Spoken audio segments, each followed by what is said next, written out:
Algo que es muy frecuente que te pase si has estado durante mucho tiempo, sobre todo en una relación con alguien que es abusivo, explosivo, tóxico o narcisista, es que empieces a preocuparte más de lo normal, a tener ansiedad, a estar en un constante como estado de alerta, de no poderte relajar. Y eso puede llegar a afectar tu salud emocional, psicológica, pero también física, de muchas formas. Y también puede ser un factor por el cual te cueste mucho trabajo soltar a esta relación que también es una relación abusiva que te está provocando mucho daño. Y también es muy probable que por la ansiedad te cueste mucho trabajo soltar una relación que te hace daño, que puede ser abusiva, pero que por otro lado te ofrece algunas formas de seguridad sin las cuales te sientes profundamente inseguro. Perder una relación en la que confiamos, una relación que es importante para nosotros, una relación familiar o una relación de pareja, nos causa siempre algo de ansiedad.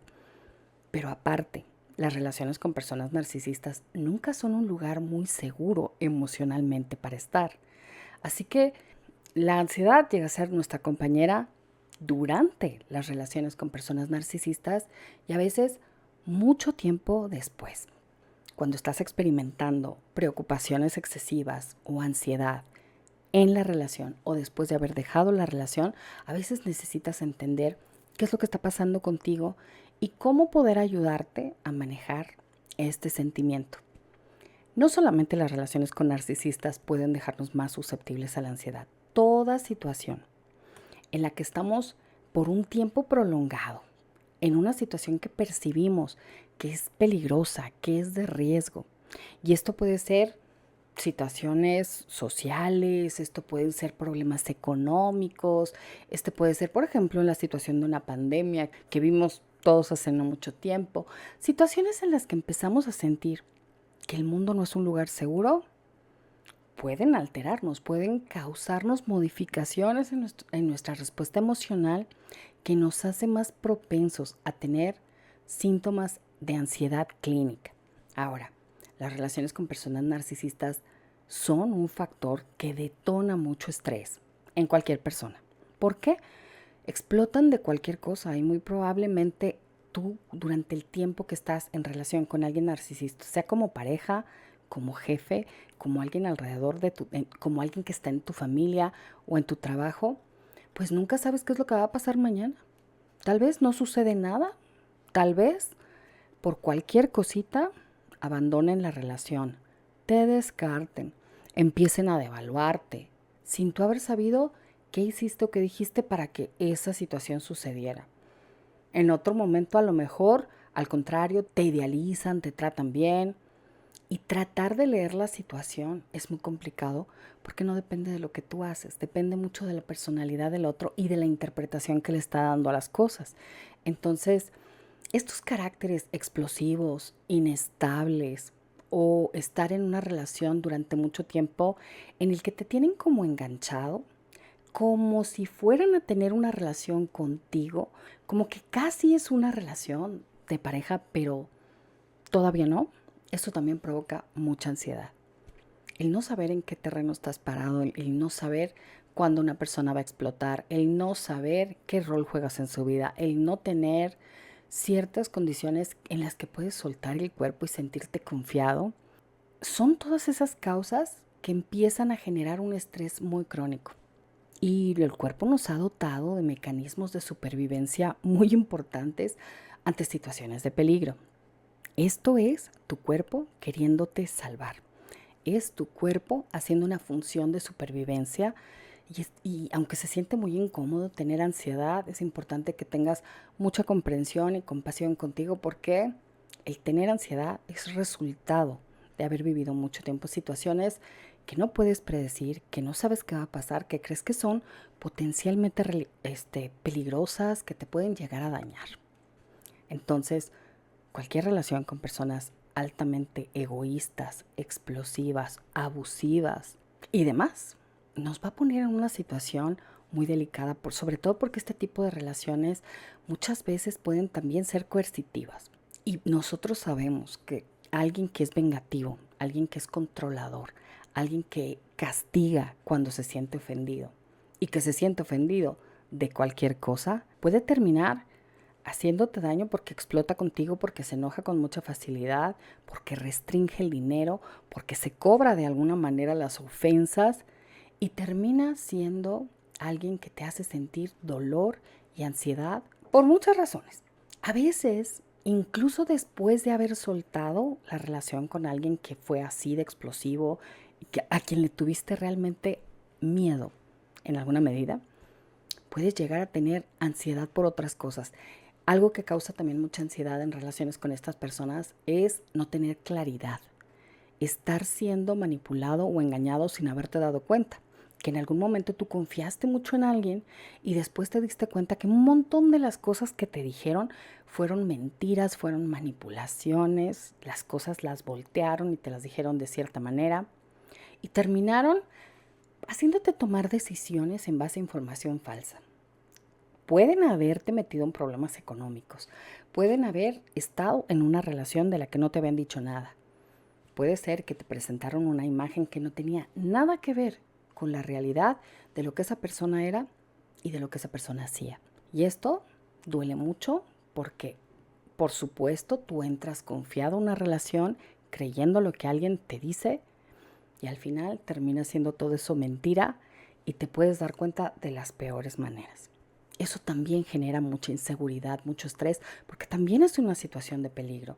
Cuando alguien nos miente, cuando alguien nos engaña, no solo nos rompe el corazón, nos rompe la confianza. Y la confianza es esencial para poder sentir que tenemos seguridad en un vínculo de pareja, de amistad, pero incluso de trabajo, vecinos, gente que nos rodea. Y en un entorno como más amplio, pues en la sociedad en la que vivimos. Entonces, cuando muchas cosas son mentiras y cuando alguien nos rompe la confianza, también nos rompe la seguridad y también genera síntomas de ansiedad. Muchísimas razones. En fin, manejar ansiedad en este tipo de relaciones es algo muy común. No solo el corazón roto, sino también empezar a tener muchos miedos. Muchos miedos durante la relación y muchos miedos que podemos seguir experimentando mucho tiempo después de estar en esta relación.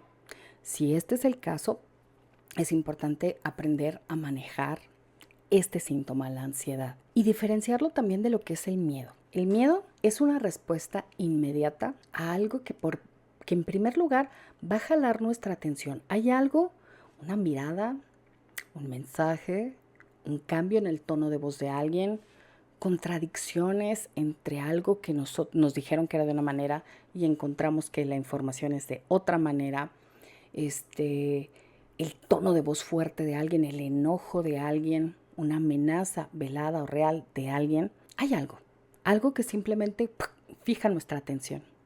Cuando tenemos miedo y nuestro cuerpo percibe que hay algo en el entorno o algo en una persona o algo en una situación que es potencialmente peligroso, nuestro pensamiento se vuelve obsesivo y nuestra atención se vuelve fija en eso que nos preocupa, en eso que nos causa miedo, en eso que nos causa cierta alerta. Cuando es una respuesta de miedo, no es que estabas pensando cosas que te asustaron, es que ni siquiera a lo mejor lo tenías contemplado, de pronto sucede algo y eso capta tu atención. Lo que se siente en el miedo, yo creo que todos lo conocemos, tus manos se ponen frías, empiezas a sentir como que el estómago se hace así, el corazón late más rápido, tu atención se fija y tu pensamiento se vuelve algo obsesivo en eso. Y lo que tu cuerpo está intentando hacer exactamente es enfocar tu atención y prepararte para luchar o huir si es necesario, pero el enfoque de atención es muy importante para poder entender la situación y evaluar el riesgo. Entonces, cuando estás mucho, lo normal es que las amenazas, una vez que tú entiendes qué hay que hacer, afrontarlo, luchar, huir, resolverlo, pues pasa la amenaza, tú te vuelves a relajar y si ves que la situación es peligrosa, igual te puedes volver a relajar. Se supone que la activación en la ansiedad es el tiempo suficiente para ponerte a salvo y después se resuelve.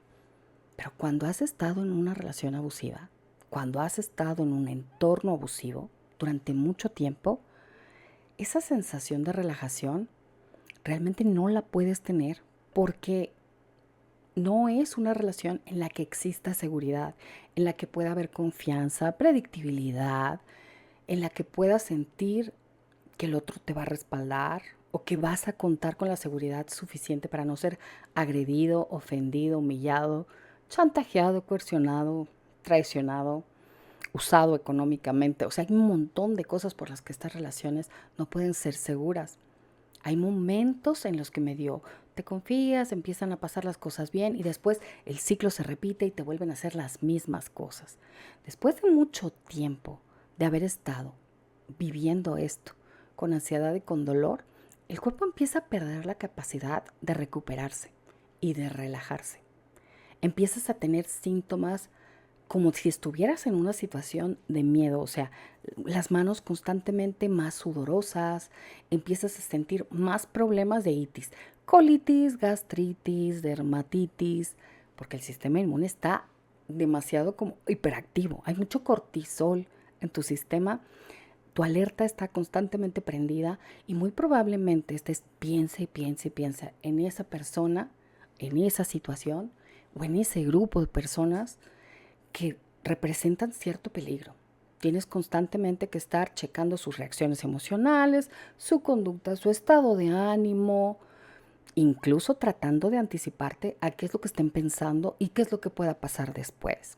Estar demasiado tiempo en una situación así, con el miedo activado constantemente, puede hacer que incluso cuando esas personas ya no forman parte de tu vida o cuando tú ya lograste poner tierra por medio, situaciones de seguridad, te sigue costando mucho trabajo relajarte. Y esto es algo que es a veces hasta cierto punto necesario que suceda, porque para poder afrontar una situación peligrosa, tienes que estar alerta, tienes que saber leer bien qué es lo que viene a futuro, qué es lo que puede pasar y prever y cuidarte. Cuando todavía estás en una situación que de verdad es riesgosa, va a ser muy difícil que estas señales de miedo se desactiven, porque se necesitan para tu seguridad, para poder anticiparte a ciertas cosas y precisamente porque si te relajas posiblemente pasen cosas. Si empiezas a darte cuenta que estás demasiado activado, demasiado nervioso, demasiado preocupón,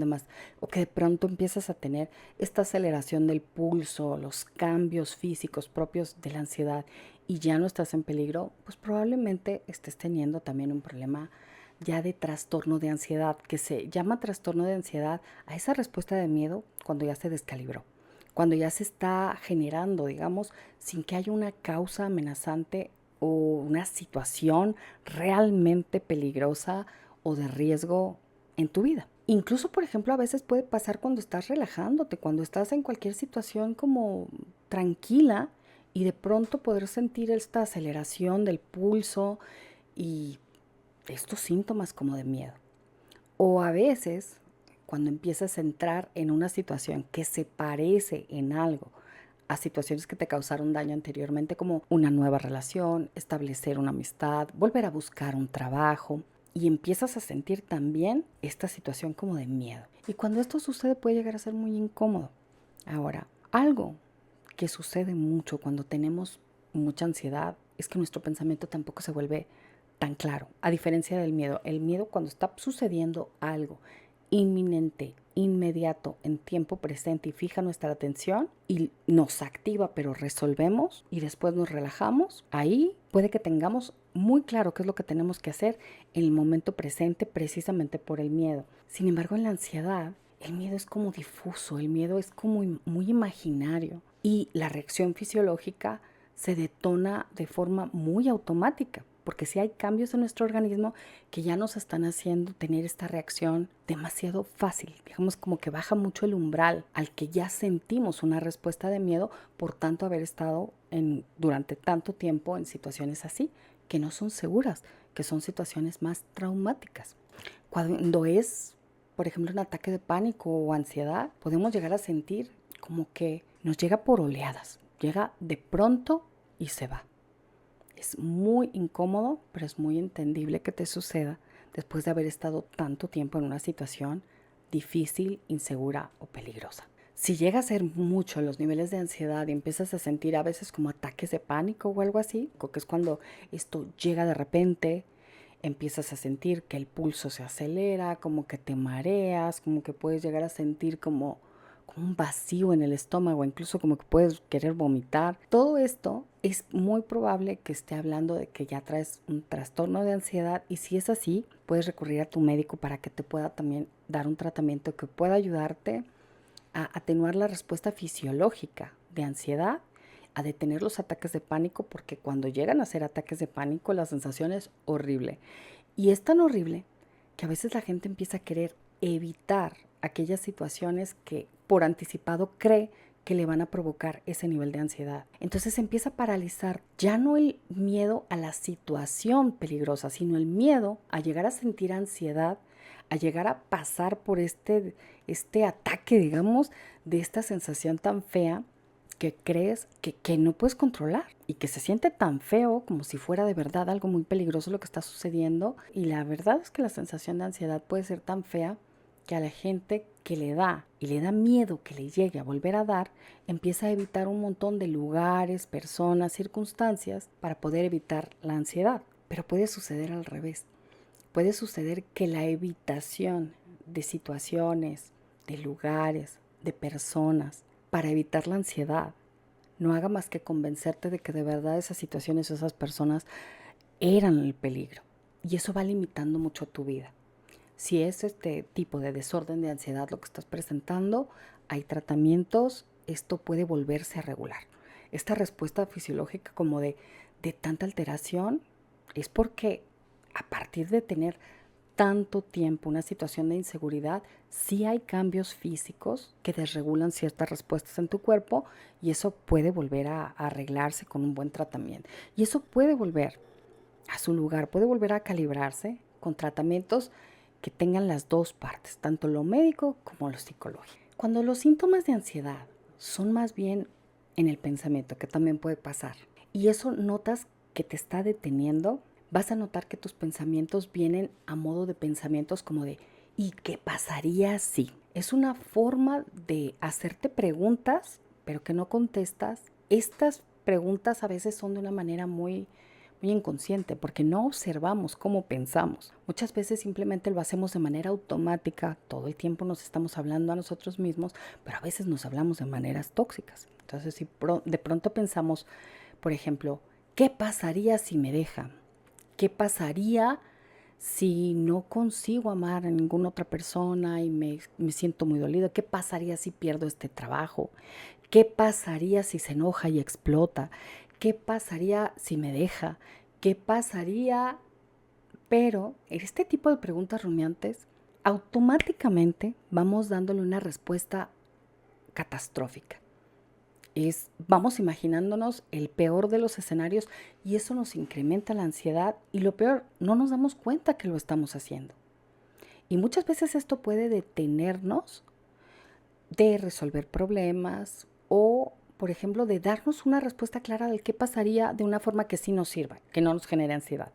Las preguntas que nos generan ansiedad son como rumiantes, se quedan haciendo como ruido emocional, prendiendo señales de alerta, pero no nos sirven de nada porque no las contestamos. Si estás teniendo este tipo de pensamientos y te están deteniendo, a veces para poder organizar el pensamiento y observar cómo estamos pensando, funciona mucho escribir, porque si hay algo que hace la ansiedad es que te vuelve muy disperso. Entonces, ni contestas la pregunta, te genera ruido emocional, imaginas escenarios catastróficos, pero no contestas la pregunta. Entonces, bueno, observas cuando sientas ansiedad, ¿qué estás pensando?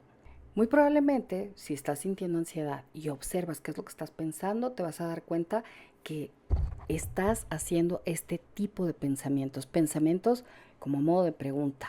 ¿Qué pasaría si se ríen? ¿Qué pasaría si no me entienden? ¿Qué pasaría si me rechaza? ¿Qué pasaría si no vuelvo a encontrar a nadie por quien yo pueda sentir eso? ¿Qué pasaría si me quedo solo? ¿Qué pasaría si me está mintiendo? ¿Qué pasaría si me deja por alguien más? ¿Qué pasaría si se enamora de otra persona? ¿Qué pasaría? Todo eso, si no le damos una respuesta, nos genera solamente estas señales de alerta, ruido emocional. Pero si te cachas con una pregunta de ese tipo, contéstala. Poder contestar esa pregunta te hace ver que aún ese peor de los escenarios posiblemente no sea tan catastrófico como te lo estás imaginando. Por ejemplo, ¿qué pasaría si me deja? Bueno, pasaría, y si lo pensamos con la manera catastrofizante de pensar, probablemente te vayas a ideas como que mi vida se quedaría vacía, que voy a sufrir, tal vez no consiga soportar el dolor, mi vida no va a tener sentido, no encontrará a nadie más, me voy a sentir solo por siempre y no voy a poder salir de ese estado de desesperación, de soledad. O podemos contestarla de otra manera, pues me va a doler un tiempo. Si necesito durante el tiempo que me esté doliendo buscar ayuda profesional, buscar ayuda de mis amigos, buscar ayuda de mi familia, lo voy a hacer. Lo que esté en mi mano para manejar esa respuesta dolorosa. Voy a pasar por ese trance.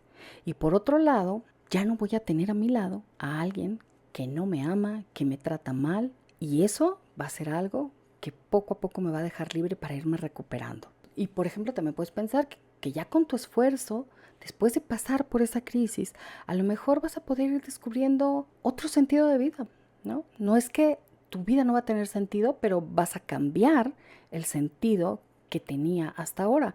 Eso no necesariamente tiene que ser algo malo. Esto quiere decir, ante un mismo problema, el que alguien te deja, el pensamiento catastrófico te lleva a pensar que la situación va a ser catastrófica por hoy y al futuro. Lo vuelve tremendo y eso nos causa muchísima ansiedad. Cuando el pensamiento no es catastrófico, te da respuestas más realistas, ante lo cual podemos hacer algo. Lo mismo con escenarios como, ¿qué pasaría si no hago lo que mi jefe abusivo dice y me corre? A lo mejor si nos vamos al pensamiento catastrófico es, no vuelvo a encontrar otro trabajo, mi familia se muere de hambre, no vamos a poder salir de esa situación. Y por otro lado, tener un pensamiento que sea menos catastrófico posiblemente nos diga, sí, necesito ahorrar ahora o buscar alternativas porque es posible que sí tenga problemas económicos si eso sucede. Y entonces empiezas a buscar el qué puedes hacer si ese escenario se presenta. Y bueno, a lo mejor te dices a ti mismo, puede ser que pase por un problema difícil que me va a obligar a ser creativo y buscar alternativas con las cuales no voy a tener este trabajo y voy a perder, con las cuales a lo mejor puedo resolver mejor el problema. Voy a perder, por otro lado, el miedo que me da enfrentar la pérdida de este trabajo que por otro lado es muy abusivo. Y me voy a ver en una situación en la que cambio y voy a encontrar algo más. No niegas que hay ciertas cosas realistas en ese miedo a perder el trabajo o en ese miedo a perder a una persona. O sea, tener pensamientos menos catastrofizantes no quiere decir que tienes que ver todo bonito y que no tienes que considerar cuáles podrían ser los aspectos negativos.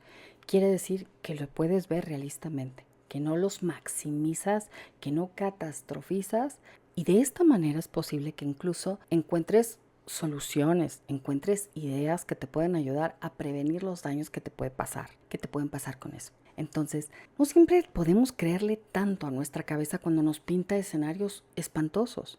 Otra cosa que nos pasa mucho, por ejemplo, es que nos detenemos de hacer cosas o decir que no con personas que son explosivas, narcisistas, porque pensamos, ¿qué pasaría si se enoja? Y no la contestamos esa pregunta. Si hay antecedentes de violencia, ahí sí tienes razones para estar muy preocupado.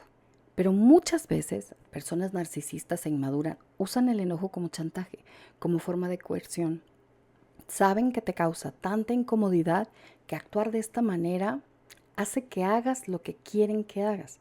Muchas veces cuando tú dices, ay, mejor le voy a dar por su lado, mejor voy a decir que sí, no vaya a hacer que se enoje, porque maximizaste mucho las consecuencias de su enojo, lo catastrofizas. Entonces, esa persona lo que va a entender es que si se enoja más, tú vas a hacer lo que quiera, por su falta de empatía y la falta de conciencia, que no le lleva mucho a que le importe por qué medios, sino cómo conseguir lo que quiere. Y tú probablemente te vas a quedar con la idea de que de verdad pudiste evitar que esa persona se enojara por haberla dado por su lado. Cuando lo piensas detenidamente, a ver, ¿qué va a pasar si esa persona se enoja? Pues se va a enojar. Va a haber un momento como de atropello, va a haber un momento de marea alta, va a haber un momento de berrinche de gente grande.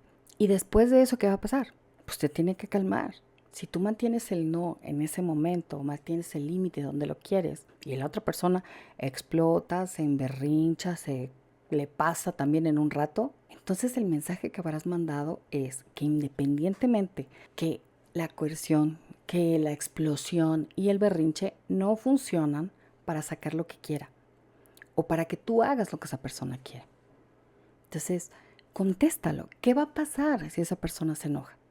No nada más catastrofices el hecho de que se enoje y te asustes por la reacción emocional excesiva, sino piénsale bien, ¿qué antecedentes tienes con esta persona?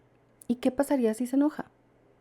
La mayor parte de personas narcisistas e inmaduras lo que sucede cuando se enojan es que explotan, hacen un berrinche y una escena.